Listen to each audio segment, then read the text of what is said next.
फडणवीस साहेबांना मला एवढंच सांगायचंय, 12,000 पानांचे पुरावे आहेत आणि हे जी आमच्याकडे असणारी पेन ड्राईव्ह, रोहित पवार किंवा ही सगळी मंडळी रोज असे आरोप करत असतात. पुरावे दिले पाहिजे ना. बिना पुराव्याचा आरोप करणं योग्य नाही आहे. अर्थात मी अजून काही ती केस बघितलेली नाही, पण हे कुठलेही पुराव्याने आरोप केले तर मग त्या ठिकाणी मला असं वाटतं की त्याच्यावर इफेक्टिव्ह उत्तर देखील मिळतं.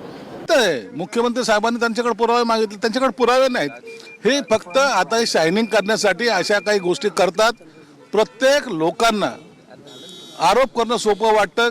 कशाच्या आधारावर केले ते सुद्धा दाखवू शकत नाहीत. फडणवीस साहेबांना मला एवढंच सांगायचंय, ट्रकभर पुरावे नाही, गाडीभर पुरावे नाही, मात्र बॅगभर आमचे पुरावे आहेत.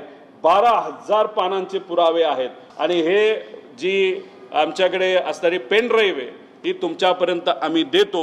देवेंद्र फडणवीस साहेब हुशार नेते आहेत, या बाबतीत काय करतात हे आम्हाला सगळ्यांना बघायचंय.